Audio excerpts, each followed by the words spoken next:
Yung child sexual abuse, ito po ay namamanipulate po at nagagamit yung vulnerability ng isang kabataan. Ako po si Trinidad Maneja. Currently, ako ay social worker dito sa My Children's House of Hope. Pag child, by definition sa ating batas, iyan ay 17 below. Pero in-extend yan, nung isa nating batas, yung RA 7610, yung Child Abuse Law, na pwede yan 18 and above, basta ang bata ay merong kapansanan, yung vulnerability. Pag sexual abuse po, dalawa yan. Physical and then yung mga non-touch, Pag physical, andyan na po, di ba?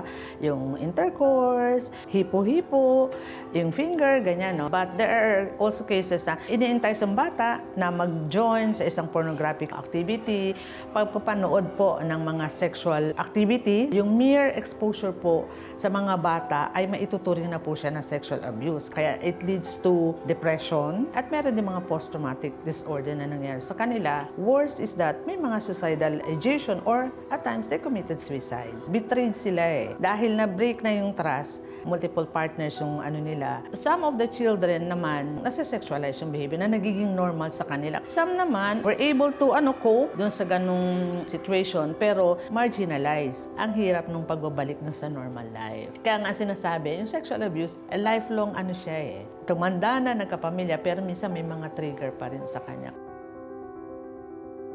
Doon sa mismong victim, mahirap. Kailangan adult kasi ang mga bata minsan mahirap sa kanila kasi andun nga yung vulnerability nila. Mahalaga na makita natin yung pagbabago sa behavior ng natin, especially for parents. Ang common, withdrawn sila. Dati masayahin, malalungkutin na. Ang iba, yun na nga, na-sexualize. So, iba na yung paraan ng pananamit, yung pagsasalita na iba na, medyo vulgar na. Minsan naman, yung magkukwento, kunwari kaibigan, just to check kung hanggang saan yung kayang tanggapin ng itong adult na sasabihan ko, paniniwalaan kaya ako, o baka ako ulit sisihin.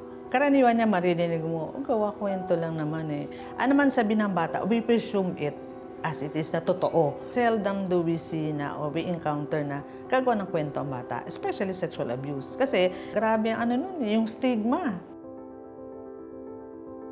Sa ngayon, at least marami ng interventions. Ang key lang talaga is that encourage ang mga bata to disclose yung abuse. And then, kung merong nag-disclose ng abuse, basic yung accepting and believing in the child. Pag naramdaman niya yon, magiging cooperative siya doon sa ilang mga sessions like mga therapy, counseling, Tapos art therapy, kagaya dito sa My Children's House of Hope. Through the drawing, they can express themselves. At nakita namin, very effective yung art therapy. Maganda na magkasabay, Habang tinutulungan yung bata, dapat naintindihan ng mga nanay. So sila makatulong din, papaano din nila ipafacilitate na, anak, nandito kami. Yung prevention ng sexual abuse is everybody's concern.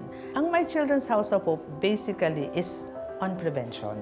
So educating the children and even the parents na sana wag umabot sa ganun. Kaya kailangan maintindihan nyo ano yung karapatan ng bata, ano kayo bilang parents and duty bearers, ano yung inyong responsibility in terms of protecting children. Yun, pinapaanan po natin sa CSAP yun. And then, ano ba yung kailangan mong tignan? Baka yun nga, kasi ang sabi natin, ang offender, wala pong muka. Anybody can be an offender. Paramdam natin na tayo ay mapagkalinga, especially sa parents and even sa community, sa ating mga BCPCs, na tayo mapagkalinga, na yun, ma-encourage sa mga bata, maging open din sa atin, na kung ano man ang nangyayari, negative man yan o positive, may communicate sa atin. At dahil nararamdaman nila na tayo ay andito para sumuporta, mag-guide at tumulong kung ano man ang nararanasan nila.